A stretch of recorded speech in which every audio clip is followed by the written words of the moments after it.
आज हम विज्ञान में ह्यूरिस्टिक मेथड की बात करेंगे।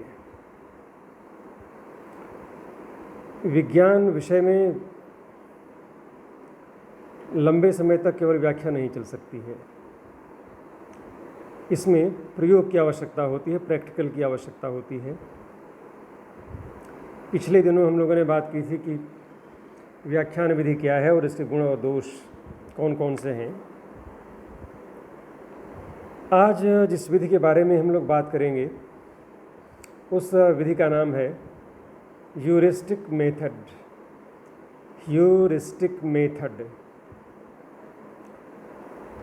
ये जो शब्द ह्यूरिस्टिक है यह ग्रीक ओरिजिन का है।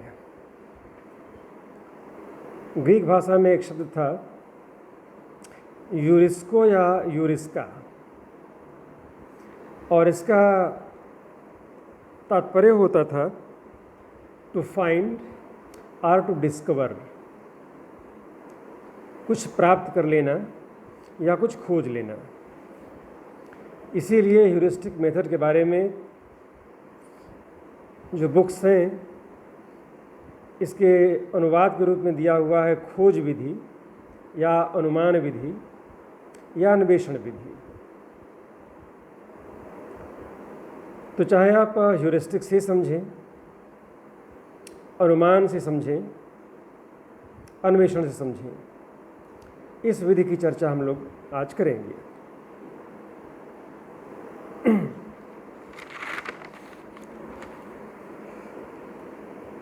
जब भी किसी विधि के बारे में हम बात करते हैं तो उस विधि के कुछ मूलभूत सिद्धांत होते हैं।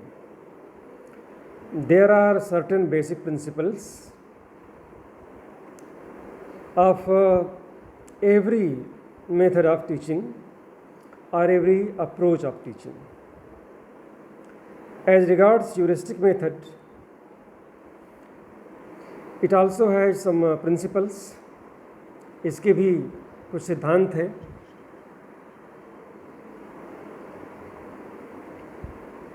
तो 4 सिद्धांतों का उल्लेख हम लोग आज करते हैं। जो पहली बात है वो है try to understand the problem and statement of the problem. समस्या का चयन करना और समस्या को समझना, वह समस्या जिसका समाधान विद्यार्थियों के द्वारा किया जाना है। तो अगर समस्या का स्पष्ट उल्लेख रहेगा तभी बालक आगे बढ़ पाएगा इस स्वानुभविक विधि के द्वारा। स्वानुभविक, स्व का मतलब होता है अपना, और स्वानुभविक अनुभव, अपने अनुभव से जो जाना जाए वह ह्यूरिस्टिक मेथड है। सिंप्लीफिकेशन के लिए इसमें खोज विधि, अन्वेषण विधि है, लेकिन जो इसका ट्रांसलेशन है हिंदी में वह है स्वानुभविक। तो पहली बात मैंने बताई कि अंडरस्टैंडिंग द प्रॉब्लम, समस्या को समझना, और समस्या का कथन, समस्या कथन कि समस्या क्या है जिसको हम सॉल्व करने जा रहे हैं। यह पहला सिद्धांत था। दूसरा है मेकिंग ए प्लान, एक योजना बनाना कि हम किस विधि से, किस योजना से इस समस्या का समाधान ढूंढेंगे, कुछ निष्कर्ष तक पहुंचेंगे।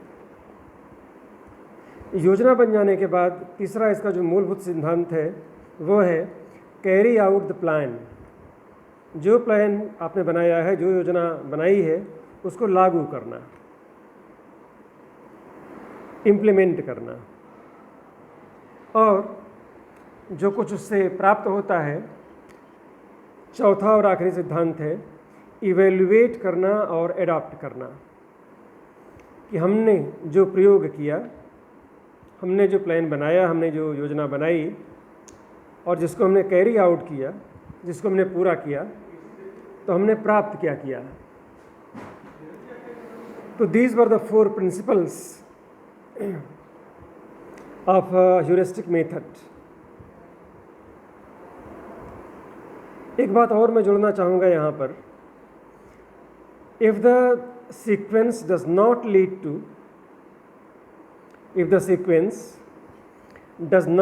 to right solution, look for a simpler problem। प्रारंभ में ही अगर इतनी बड़ी समस्या दे दी जाती है बच्चों को जिसको वो सॉल्व करने में परेशानी का अनुभव करें, तो बाद में उनके उत्साह में कमी आनी शुरू हो जाएगी। तो पहले देखा जाना चाहिए कि समस्या बालक के मस्तिष्क और बालक की रुचि, बालक की सीखने की क्षमता, इस पर आधारित होनी चाहिए। अगर कोई स्टूडेंट किसी कंक्लूज़न पर या अपनी योजना के एवेल्यूएशन वाले भाग तक नहीं पहुंचता है या सफलता नहीं प्राप्त होती है, तो वैसे में क्या होना चाहिए, ये समस्या थोड़ी सिंप्लीफाई करके या कोई दूसरी समस्या दी जाए। साइंस टीचिंग का जो मुख्य उद्देश्य होता है वह होता है बच्चों में साइंटिफिक एटीट्यूड का विकास करना, वैज्ञानिक अभिवृत्ति का विकास करना।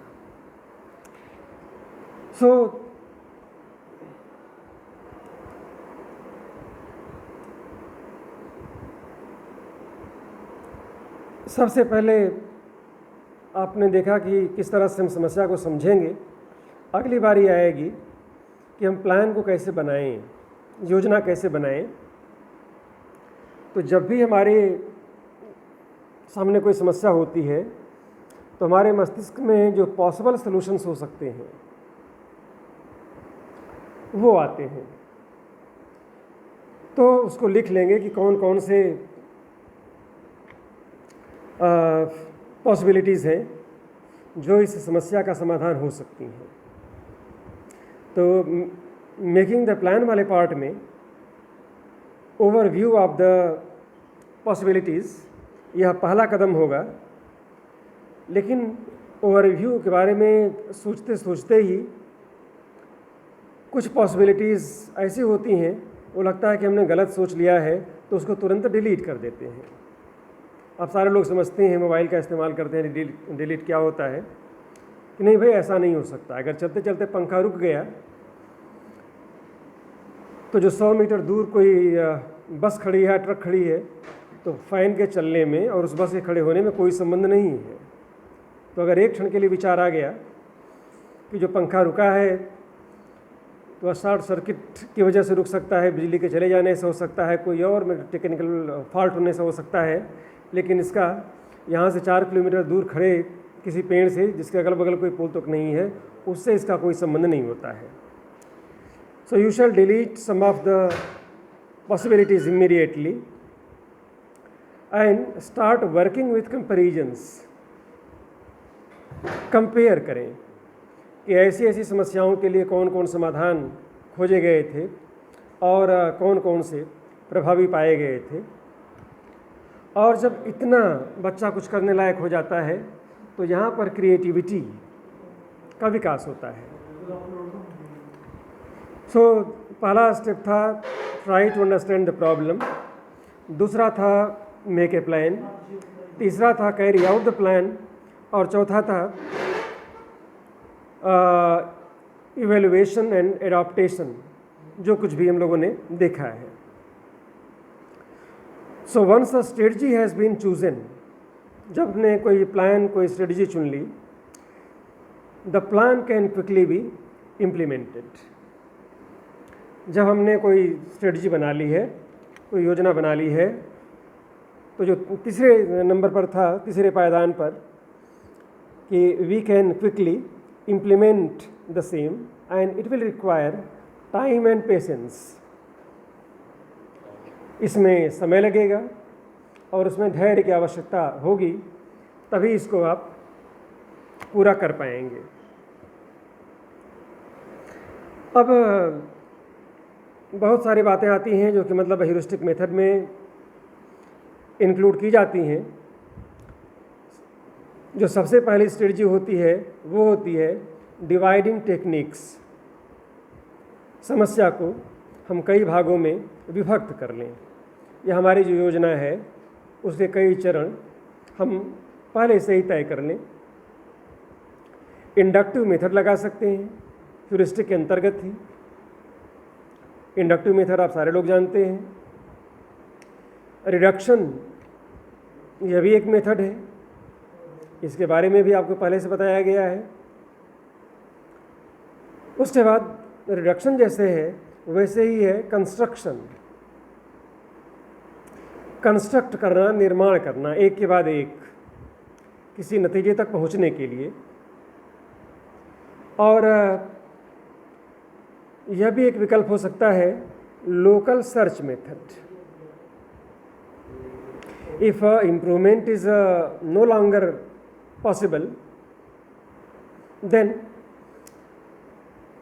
you can go for local search method। तो इसको हम लोग समराइज कर लेते हैं। Heuristic method is an approach. Heuristic method is an approach to finding a solution to a problem that originates, यानी ह्यूरिस्टिक शब्द इसकी बात कर रहा हूँ। This word originates from the Greek word eureka. कहीं कहीं पर यूरिस्को भी लिखा हुआ है। जहाँ तक मैं समझता हूँ कि यह वर्ड था यूरिस्का, और इसका अर्थ होता है टू फाइंड, प्राप्त करना, टू सर्च, ढूंढना, खोज करना, और टू डिस्कवर। इंग्लिश में इसके लिए 3 शब्द मिलते हैं यूरिस्का के, to find, to discover, to search. So it is about using a practical method. Heuristic method is about using a practical method that does not necessarily need to be perfect. हर बात पहले से ही परफेक्ट नहीं होगी, उसमें कुछ कमियां रह सकती हैं। तो उन कमियों को लेकर के किसी का उपहास या हंसी का पात्र बने, यह भी सुनिश्चित करना शिक्षक का दायित्व बनता है।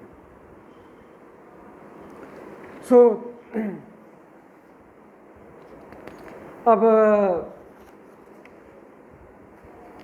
ह्यूरिस्टिक मेथड को समझने के लिए कुछ और भी प्रिंसिपल दिए गए हैं।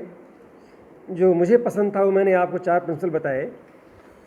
कुछ दूसरे सिरे से अगर इसको बताना हो कि what are the main principles of heuristic method, तो पहली बात है the first principle is the principle of freedom. Principle of freedom, स्वतंत्रता का सिद्धांत। और समस्या देने का तात्पर्य यह होता है कि ऐसा वातावरण बनाया जाए और बच्चों को टास्क दिया जाए कि उस वातावरण में आज़ादी के साथ वह कुछ खोज कर सकें, किसी प्रक्रिया को अपना सकें। So the first principal will be the principle of freedom. और जब फ्रीडम है, automatically the next principal will be the principle of experience, अनुभव का सिद्धांत। एक नए तरह का उदाहरण देता हूँ। नाव कैसे चलाई जाए, इस पर लंबा चौड़ा व्याख्यान हो सकता है कि इसके लिए जलाशय, समुद्र या नदी की आवश्यकता पड़ेगी, तालाब की आवश्यकता पड़ेगी, नाव की आवश्यकता पड़ेगी, चप्पू की आवश्यकता पड़ेगी। और चाक बोर्ड पर हमने अच्छा खासा समझाया, आपने समझा भी, लेकिन आवश्यक नहीं है कि आप नाव चलाना सीख लें।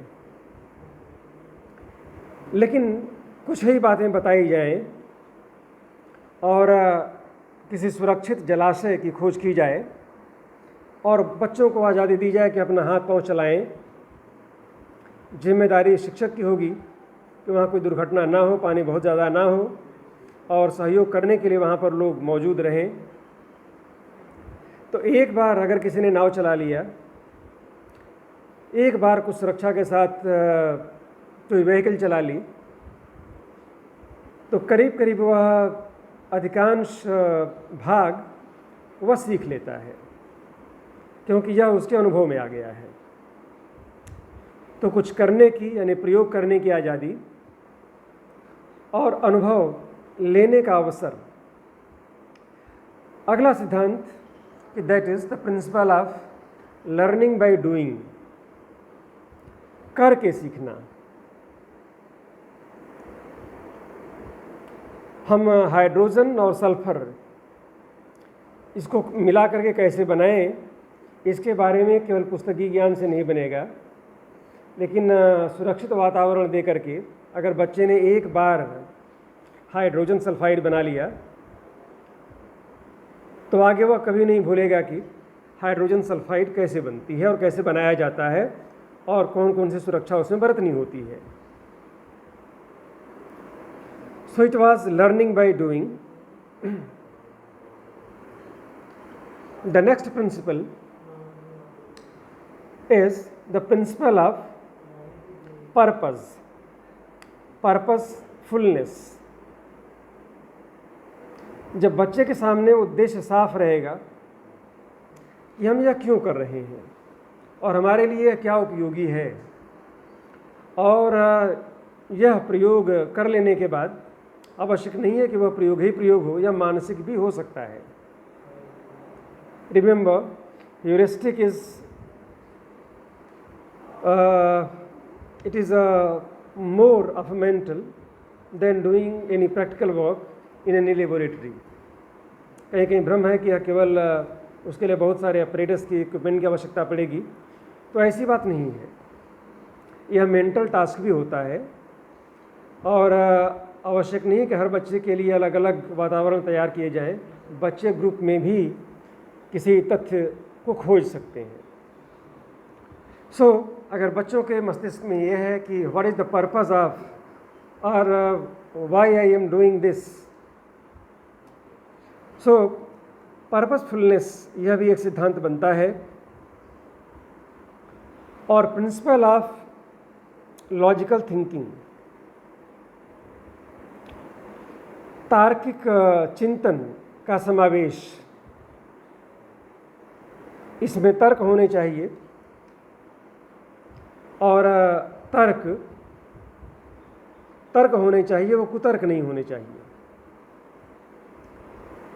It should not be based on the dogmas. कोई अगर अंधविश्वास है, जैसे कुछ लोग अभी मान के चलते हैं कि धरती चपटी है, गोल नहीं है, और चूंकि ऐसा किसी एक विशेष किताब में लिखा हुआ है,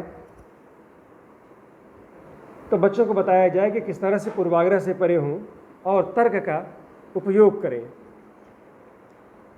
so principal of logical thinking.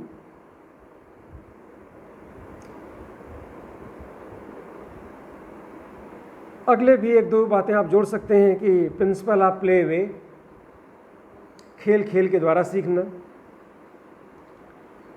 बल के बारे में बता रहे हैं, अगर आपने एक मजबूत रस्सी दे दी और बच्चों को बांट दिया तो बल के बारे में उनकी कुछ अवधारणा बन जाएगी।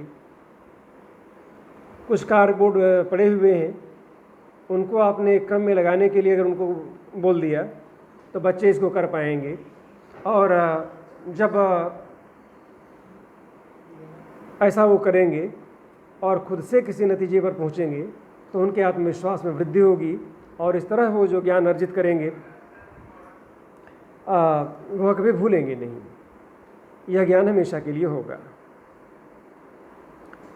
और इस पर विद्वानों में या विज्ञान पढ़ाने वाले जो विद्वत जन हैं, जो टीचर्स हैं, उससे मतभेद है कि प्रिंसिपल ऑफ इंडिविजुअल वर्क इसको माना जाए कि नहीं माना जाए ह्यूरिस्टिक मेथड के बारे में। तो यह इंडिविजुअल भी हो सकता है और एक छोटा ग्रुप भी हो सकता है। लेकिन जो पहले के 6 हैं, principle of freedom, principle of experience, principle of activity और learning by doing, principle of purposefulness, principle of logical thinking and principle of play way, बच्चों को लगे कि वह कोई गेम खेल रहे हैं और इन्जॉय कर रहे हैं, तो ऐसे में बोरियत नहीं होती है, थकान नहीं आता है और बच्चे कुछ करके सीखते हैं, और यह इस विधि की प्लस पॉइंट है।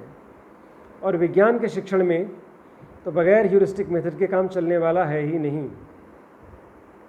बाकी विषयों की तरह से इसमें केवल विचार विमर्श नहीं होगा, इसमें जब कुछ करेंगे, लॉजिकल रीजनिंग करेंगे, तभी जाकर विज्ञान के किसी कॉन्सेप्ट को समझ पाएंगे।